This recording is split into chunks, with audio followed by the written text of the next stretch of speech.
Friends, आज हम variation of molar conductivity with concentration for strong electrolyte and for weak electrolyte के बारे में डिस्कस करेंगे। प्रीवियस लेक्चर में हम लोगों ने effect of dilution on molar conductivity and equivalent conductivity के बारे में डिस्कस किया, ठीक है। और डिस्कस करने के बाद हम लोगों ने ये देखा था कि अगर इलेक्ट्रोलाइटिक सॉल्यूशन का डाइल्यूशन किया जाए on adding water, then the volume of electrolytic solution increases. और जब इलेक्ट्रोलाइटिक सॉल्यूशन का वॉल्यूम इंक्रीज करता है तो उसका कंसंट्रेशन डिक्रीज करता है, ठीक है। और मोलर कंडक्टिविटी से हम जानते हैं कि molar conductivity is equal to K into 1000 upon molarity, ठीक है।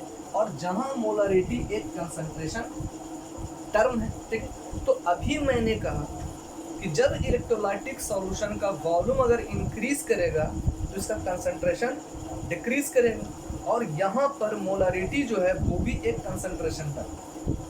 तो अगर मोलरिटी अगर डिक्रीज करता है तो हम जानते हैं मोलर कंडक्टिविटी इंक्रीज करेगा। Molarity decreases then molar conductivity increases, ठीक है। और इसके बारे में हम प्रीवियस लेक्चर में डिस्कस कर चुके हैं, ठीक है ना। चलिए आज हम क्या करते हैं, इसके वेरिएशन ऑफ मोलर कंडक्टिविटी के बारे में जानते हैं। सबसे पहले ये जानिए वेरिएशन का मतलब क्या होना है, ठीक। क्योंकि यहाँ से एक रिलेशन निकल रहा है कि molar conductivity depends on the concentration. ये कंसंट्रेशन ऑफ इलेक्ट्रोलाइटिक सब्सटेंस पर डिपेंड करता है, ठीक है। लेट करते हैं कि हम एक strong electrolyte KCl, HCl, ADC का यूज करते हैं, ठीक है। और अगर इस स्ट्रॉन्ग इलेक्ट्रोलाइट का अगर हम डिफरेंट कंसंट्रेशन लें, अगर एक स्ट्रॉन्ग इलेक्ट्रोलाइट का हम डिफरेंट कंसंट्रेशन लेंगे तो निश्चित रूप से उसका मोलर कंडक्टिविटी भी डिफरेंट होगा। क्यों? क्योंकि molar conductivity depends on the molarity, depends on it's concentration factor.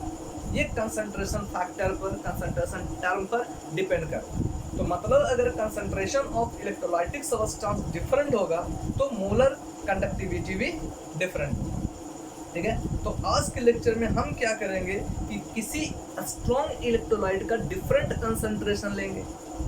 जब डिफरेंट कंसंट्रेशन लेंगे तो इसका डिफरेंट मोलर कंडक्टिविटी निकलेगा, और इन दोनों डिफरेंट मोलर कंडक्टिविटी और different concentration, different molar conductivity और डिफरेंट कंसंट्रेशन, अगर इन दोनों का यूज करके अगर हम एक ग्राफ ड्रॉ करते हैं तो वो ग्राफ जो होगा कुछ इस तरह का, ठीक है। यानी डिफरेंट मोलर कंडक्टिविटी और डिफरेंट कंसंट्रेशन वैल्यू को लेकर जब हम कोई ग्राफ ड्रॉ करते हैं तो वो ग्राफ जो होगा कुछ इस तरह का, ठीक है। देखिए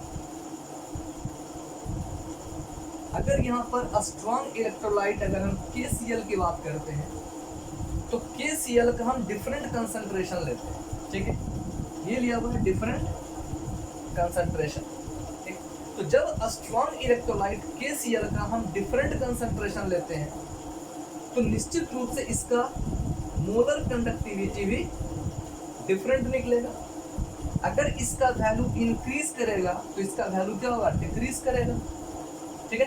concentration increase, molar conductivity decrease, concentration decrease, molar conductivity increase होगा, जो हम इस रिलेशन से देख सकते हैं।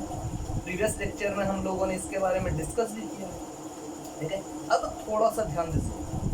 अब कह रहा है यहाँ पर कि अगर यहाँ पर कंसंट्रेशन का वैल्यू अगर ये दिया हुआ है कंसंट्रेशन, तो निश्चित रूप से मोलर कंडक्टिविटी का वैल्यू ये होगा। अगर कंसंट्रेशन का वैल्यू अगर ये होगा, ठीक है, अगर कंसंट्रेशन का वैल्यू अगर ये होगा तो निश्चित रूप से मोलर कंडक्टिविटी का वैल्यू जो होगा वो ये होगा, ठीक है, जो हम ग्राफ से शो कर सकते हैं, ठीक है। उसी प्रकार मोलर कंडक्टिविटी का वैल्यू अगर ये दिया हुआ है तो कंसंट्रेशन इस पोजीशन पर, ठीक है। और इस ग्राफ से ये पता चल रहा है कि अगर concentration increases left to right जाने पर कंसंट्रेशन इंक्रीज कर रहा है तो मोलर कंडक्टिविटी स्लाइटली डिक्रीज कर रहा है, ठीक है। लेकिन अगर यही राइट टू लेफ्ट आ रहा हो, अगर कंसंट्रेशन का वैल्यू ग्राफ से देखा जाए राइट टू लेफ्ट में, तो इसका वैल्यू क्या हो रहा है, डिक्रीज होगा। और जब इसका वैल्यू डिक्रीज हो रहा है तो मोलर कंडक्टिविटी का वैल्यू क्या हो रहा है, इंक्रीज हो रहा है। क्यों? क्योंकि ग्राफ ऊपर की ओर जा रहा है, ठीक है। तो ग्राफ से हम ये देख सकते हैं कि अगर मोलर कंडक्टिविटी और कंसंट्रेशन वर्सेस ग्राफ खींचा जाए तो ये ग्राफ अब स्ट्रॉन्ग इलेक्ट्रोलाइट के लिए कुछ इस तरह से होगा, जो एक्सपेरिमेंटली हम देख सकते हैं, ठीक है। लेकिन हमें ये जानना है कि आखिर ये एक्सपेरिमेंट जो ग्राफ हमने ड्रॉ किया है वो आखिर इंडिकेट क्या कर, ठीक है। चलिए देखते हैं, अब ध्यान दीजिए थोड़ा सा, ठीक है। ये तो हम जान लें कि लेफ्ट टू राइट जाने पर कंसंट्रेशन टर्म इंक्रीज कर रहा है और राइट टू लेफ्ट आने पर कंसंट्रेशन टर्म जो है वो डिक्रीज कर रहा है, ठीक। अब सपोज कर लीजिए अगर कंसंट्रेशन टर्म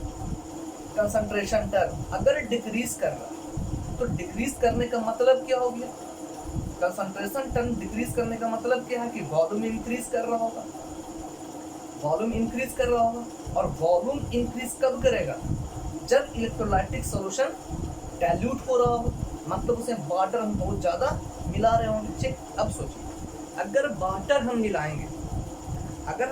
मिलाएंगे वॉल्यूम इंक्रीज करेगा, कंसंट्रेशन डिक्रीज करेगा, ठीक। अब सोचिए अगर कंसंट्रेशन घटने के बाद इस पोजीशन पर पहुंच जाए, ठीक है, ध्यान दीजिए।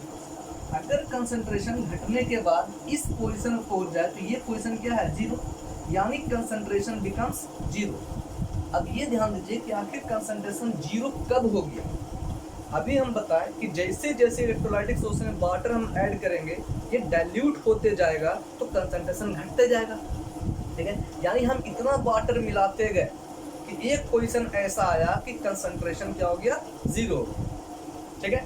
यानी इसका मतलब है कि जब वाटर का अमाउंट बहुत ज़्यादा हो गया, डाइल्यूटिंग बहुत ज़्यादा हम कर रहे हैं, ठीक है, तो डाइल्यूशन अगर इंक्रीज करते जाएगा तो एक पोजीशन ऐसा आएगा कि कंसंट्रेशन टर्म जो होगा, concentration of electrolytic substance becomes zero, ठीक है। तो ये पोजीशन क्या इंडिकेट करेगा, कंसंट्रेशन एट जीरो, ठीक है। यानी इसको हम क्या करें, जीरो कंसंट्रेशन का नाम दें, यानी इस पोजीशन पर कंसंट्रेशन क्या हो जाएगा, जीरो हो जाएगा, ठीक है। अब ध्यान दीजिए, अब अगर कंसंट्रेशन अगर जीरो हो गया तो होगा क्या, देखिए क्या होगा। अब इस ग्राफ को अगर हम इसके अपोजिट डायरेक्शन में एक्सटेंड करें, अगर इस ग्राफ को हम इसके अपोजिट डायरेक्शन में एक्सटेंड करें तो देखिए एक्सटेंड करने पर क्या होगा, एक्सटेंड करने पर ये ग्राफ इस पॉइंट पर आकर मीट करता है, ठीक है, इस पॉइंट पर आकर मीट करता है। अब सोचिए यहाँ लिखा है कि molar conductivity inversely proportional to molarity, that means concentration. अगर कंसंट्रेशन डिक्रीज कर रहा है मोलर कंडक्टिविटी इंक्रीज कर रहा है, और अगर यहाँ पर मोलर कंडक्टिविटी अगर जीरो हो जाए, अगर यहाँ पर कंसंट्रेशन अगर जीरो हो जाए तो मोलर कंडक्टिविटी का वैल्यू क्या होगा, मैक्सिमम हो जाएगा, मैक्सिमम होगा। यानी ये जो पॉइंट है जब इस ग्राफ को अपोजिट डायरेक्शन में एक्सटेंड किया जाता है then it will meet at this point, ये क्या होगा, इस पॉइंट पर मीट करता है, ठीक है। अगर हम कोऑर्डिनेट का यूज करें तो इस पॉइंट का ऑर्डर्ड पेयर जो होगा वो क्या होगा, जीरो और मोलर कंडक्टिविटी होगा, इस पॉइंट का ऑर्डर्ड पेयर जो होगा वो क्या होगा, जीरो और मोलर कंडक्टिविटी होगा, ठीक है। इसमें हाँ, जो क्या इंडिकेट कर रहा है, ये इंडिकेट कर रहा है कि कंसंट्रेशन का वैल्यू जीरो होगा, ठीक है। और जब कंसंट्रेशन का वैल्यू जीरो हो जाएगा तो मोलर कंडक्टिविटी का वैल्यू क्या होगा, मैक्सिमम होगा। यानी ये जो पॉइंट है इस पॉइंट का ऑर्डर्ड पेयर जीरो और मोलर कंडक्टिविटी को इंडिकेट कर रहा है, ठीक है। और ये जो पॉइंट है और क्या इंडिकेट कर रहा है, ये बता रहा है कि ये जो पॉइंट है मोलर कंडक्टिविटी का मैक्सिमम पॉइंट होगा, क्योंकि इस ग्राफ को जब हम अपोजिट डायरेक्शन में एक्सटेंड करेंगे तो ये इस पॉइंट पर इंडिकेट करता है, और ये पॉइंट जो है इसको शो कर रहा है, जीरो कंसंट्रेशन को शो कर रहा है। ठीक है, मतलब इसका ऑर्डर पेयर जीरो और मोलर कंडक्टिविटी होगा। ठीक है, फर्स्ट पॉइंट ये इंडिकेट कर रहा है। दूसरा पॉइंट इंडिकेट कर रहा है ये मोलर कंडक्टिविटी का मैक्सिमम वैल्यू होगा। ठीक है, और इसी कारण हम इसको क्या कहेंगे, molar conductivity at infinite dilution. इसे इनफिनाइट डाइल्यूशन क्यों कर रहे हैं, क्योंकि इलेक्ट्रोलाइटिक सोल्यूशन को इतना ज़्यादा डाइल्यूट किया गया कि इसका कंसंट्रेशन क्या हो गया, जीरो। ठीक है, अब जैसे ही कंसंट्रेशन जीरो होगा मोलर कंडक्टिविटी का वैल्यू क्या होगा, मैक्सिमम हो जाएगा। ठीक है, इसी कारण इस पॉइंट को हम क्या कहते हैं, molar conductivity at infinite dilution. ठीक है, molar conductivity at infinite dilution. ठीक है, और इसी को क्या करते हैं, molar conductivity at zero concentration, क्योंकि जीरो कंसंट्रेशन का इसका वैल्यू क्या हो गया, मैक्सिमम हो गया। ठीक है, तो इसको हम रीड कैसे करेंगे, molar conductivity at infinite dilution और molar conductivity at zero concentration का। ठीक है, यहाँ तक समझ रहे हैं यहाँ पर, है ना। यानी ये जो मोलर कंडक्टिविटी का वैल्यू होगा वो क्या होगा, मैक्सिमम वैल्यू होगा। ठीक है, और इसका ऑर्डर्ड पेयर जो होगा तो जीरो और मोलर कंडक्टिविटी इंडिकेट कर रहा है। ये मोलर कंडक्टिविटी मैक्सिमम वैल्यू को इंडिकेट कर रहा है, जबकि ये जीरो कंसंट्रेशन को इंडिकेट कर रहा है। ठीक है, यहाँ तक चलिए अब ध्यान दीजिए, अब हम बात क्या करते हैं। ठीक है, अब हम बात क्या करते हैं, स्ट्रेट लाइन इक्वेशन से हम जानते हैं, स्ट्रेट लाइन इक्वेशन से हम जानते हैं कि y is equal to mx plus C होता है। y is equal to mx plus C होता है। अब जब y is equal to mx plus C होगा, ध्यान दीजिए थोड़ा सा, y is equal to mx plus C होगा। ठीक है, होता है स्ट्रेट लाइन इक्वेशन से हम जानते हैं कि y is equal to mx plus C. अब देखिए y के प्लेस पर क्या शो कर रहा है, मोलर कंडक्टिविटी। ठीक है, फिर कह रहा है यहाँ पर mx। ठीक है, x के प्लेस पर क्या है, कह रहा है कंसंट्रेशन। ठीक है, और चूंकि ये जो इंटरसेप्ट इंडिकेट कर रहा है, इस इंटरसेप्ट ये जो आपका होगा, ये क्या होगा, इंटरसेप्ट पॉइंट होगा। और इंटरसेप्ट के प्लेस पर क्या इंडिकेट कर रहा है, molar conductivity at infinite dilution. मतलब क्या है, maximum value of molar conductivity at infinite dilution. ठीक है, यानी C जो दिया हुआ है यहाँ पर इंटरसेप्ट के प्लेस पर हम क्या इंडिकेट करेंगे, molar conductivity at infinite dilution या molar conductivity at zero concentration. X के प्लेस पर हम क्या पुट करेंगे, C concentration of electrolytic substance. Y के प्लेस पर मोलर कंडक्टिविटी एट, है ना, एट एनी सॉल्यूशन। अब कह रहा है यहाँ M जो इंडिकेट कर रहा है, ठीक है, ध्यान दीजिए, जो स्लोप को इंडिकेट करेगा इसका वैल्यू जो होगा, देखिए तो ग्राफ जो होगा वो नीचे की ओर आ रहा है। अगर ग्राफ ऊपर की ओर स्ट्रेट जाता तो इसका वैल्यू पॉजिटिव होता, लेकिन ग्राफ जो है थोड़ा सा इंक्लाइंड होकर नीचे की ओर जा रहा है, तो m का वैल्यू जो होगा वो क्या होगा, नेगेटिव होगा। यानी हम यहाँ पर क्या देख सकते हैं, माइनस बी, जहाँ पर b क्या हो गया, माइनस b, जहाँ पर b क्या हो गया, एक कांस्टेंट। यहाँ पर b क्या हो गया, एक कांस्टेंट। ठीक है, यहाँ पर अब देखिए, अभी इसको हम क्या करते हैं, अरेंज करने पर हम क्या देख रहे हैं कि molar conductivity is equal to molar conductivity at infinite dilution minus b under root c। ठीक है, ये हमारा क्या है, एक इक्वेशन निकल। ठीक है, ये क्या निकल गया, मेरा एक इक्वेशन निकल गया। ये जो इक्वेशन है, इस इक्वेशन को हम क्या करते हैं, dy Hückel on Saigal equation का नाम है। ठीक है, यानी ये जो इक्वेशन निकल रहा है, इस इक्वेशन को हम क्या करते हैं, dy Hückel on Saigal equation का नाम है। ठीक है, और ये जो इक्वेशन है, and this equation is valid only for a strong electrolyte, valid for a strong electrolyte, ठीक है। यानी अगर कहा जा रहा है यहाँ पर कि मोलर कंडक्टिविटी का वेरिएशन जो हो रहा है with concentration for a strong electrolyte के लिए, तो उसका इक्वेशन जो निकलेगा वो इक्वेशन क्या होगा, मोलर कंडक्टिविटी, ठीक है, is equal to molar conductivity at infinite dilution, ठीक है, माइनस क्या होगा बी अंडर रूट सी, जहाँ पर सी क्या हो गया कंसंट्रेशन ऑफ इलेक्ट्रोलाइट सब्सटेंस और बी क्या हो गया कांस्टेंट, ठीक है। इस इक्वेशन को याद, ठीक है ना, जिसे हम डी वाई हैकर अनसाइक्लिक इक्वेशन का नाम, ठीक है। अब हम बात करेंगे variation of molar conductivity with concentration for big electrolyte, ठीक है। अब हम बात करेंगे variation of molar conductivity with concentration for big electrolyte, ठीक है। अब ध्यान दीजिए, थोड़ा सा इसे मिटा दें।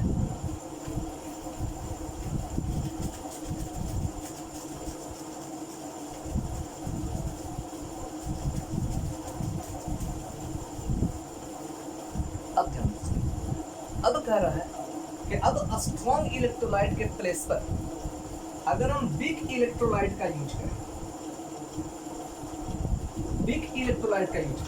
ठीक है, कंडीशन वही है कि अगर कंसंट्रेशन मतलब मोलरिटी अगर डिक्रीज करता, कंसंट्रेशन ऑफ इलेक्ट्रोलाइटिक सब्सटेंस, ठीक है, या मोलरिटी अगर डिक्रीज करता है, तो हम जानते हैं कि मोलर कंडक्टिविटी इंक्रीज करेगा। उसी प्रकार अब हम वेरिएशन ऑफ मोलर कंडक्टिविटी के बारे में डिस्कस करें, ठीक है, for big electrolytic solution, for big electrolyte, ठीक।